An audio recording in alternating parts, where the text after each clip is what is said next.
2 1 role it. નમસ્કાર, times of Gujarat જોઈ રહ્યા છો તમે. હું છું તમારી સાથે મોહિબ વોરા. આજે એક જબરજસ્ત લોક સુનાવણીનું એક દ્રશ્ય સામે આવ્યું કે જેની અંદર પુરજોર વિરોધ કરવામાં આવ્યો કે જે સરકાર પ્રોજેક્ટ લઈને આવી રહી છે, જીએમડીસી નો પ્રોજેક્ટ.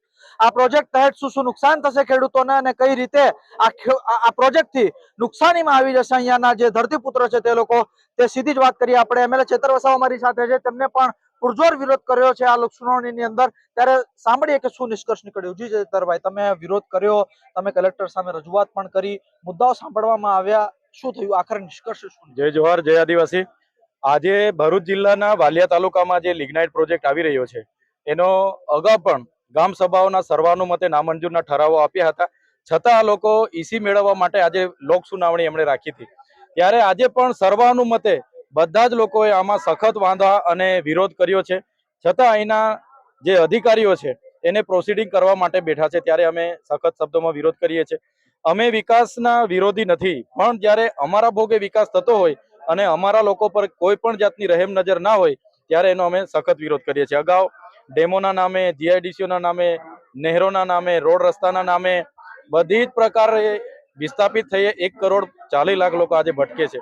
ત્યારે આ 5 લાખમાં એકડ જમીન, 6 લાખમાં એકડ જમીન લઈને જે અમારા લોકોને અહીંથી વિસ્થાપિત કરવાની વાત છે એમાં અમે સર્વાનુમતે વિરોધ કરીએ છીએ. જ્યાં પણ જે પણ મોરચે લડવાનું થશે એમની સામે અમે લડીશું. ખાતરી પૂરી પાડવામાં આવી છે કે જે લોકો વિસ્થાપિત થશે તે લોકોને સારી જગ્યાએ સ્થળાંતરણ કરવામાં આવશે, રોજગારી આપવામાં આવશે, અન્ય ખાતરીઓ પણ આપવામાં આવી છે. તો આ ખાતરીઓનો ભરોસો નથી કે શું થયું? આગળ રાજપાડી લિગ્નાઇટ પ્રોજેક્ટ એક આવ્યો, એમાં જે ગામો વિસ્થાપિત થયા છે એમની 22 જેટલી વચનો પાડવાની સરકારે બાહેધરી આપી હતી. એમાંથી કેટલાય વચનો એમણે પાડ્યા નથી. આજે પણ એ લોકોની બહુ બદતર વ્યવસ્થા છે. એટલે અમે દૂધથી દાજેલા છાસ પણ ફૂકી ફૂકીને પીએ એવી પરિસ્થિતિ આજે છે. અમે કોઈ પણ ભોગે કોઈ વળતર નથી જોઈતું, કોઈ સીએસઆર ફંડ નથી જોઈતું કે કોઈ વિસ્થાપન નહીં, કોઈ રોજગારી નહીં. બસ અમને પ્રકૃતિ, સમાજ, સંસ્કૃતિ સાથે જીવા દો. અમારા વર્ષોથી અમારા ઘણા લોકો છીનભીન થઈ ગયા છે. આજના દિવસે અમારા આદિવાસીઓ છીનભીન થાય એને બચાવવા માટે અમે આવ્યા છે અને અમે બચાવીશું.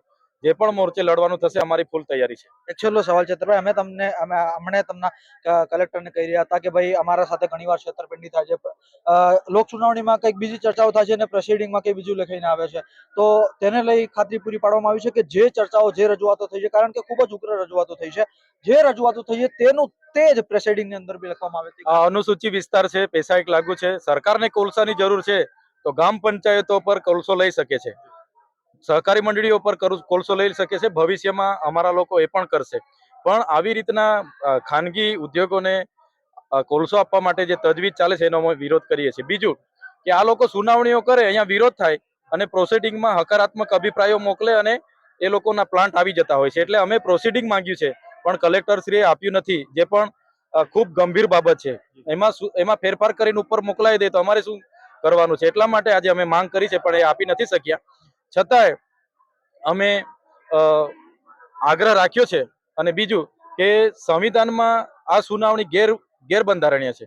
અહીંયા ગ્રામ સભાની પરવાનગી વગર આ લોકોએ ટેન્ટ બાંધીને સુનાવણી રાખી છે. ગ્રામ સભાની પરવાનગી એમણે લેવી જોઈએ, જે નથી લીધી. એટલા માટે અમે આજે વિરોધ નોંધાવ્યો છે. જો હવે માંગણીઓ પૂર્ણ નહીં કરવામાં આવે તો છેલ્લો બસ અમારે એક જ, અહીંયા કોઈ પ્રોજેક્ટ અમે જોઈતો નથી.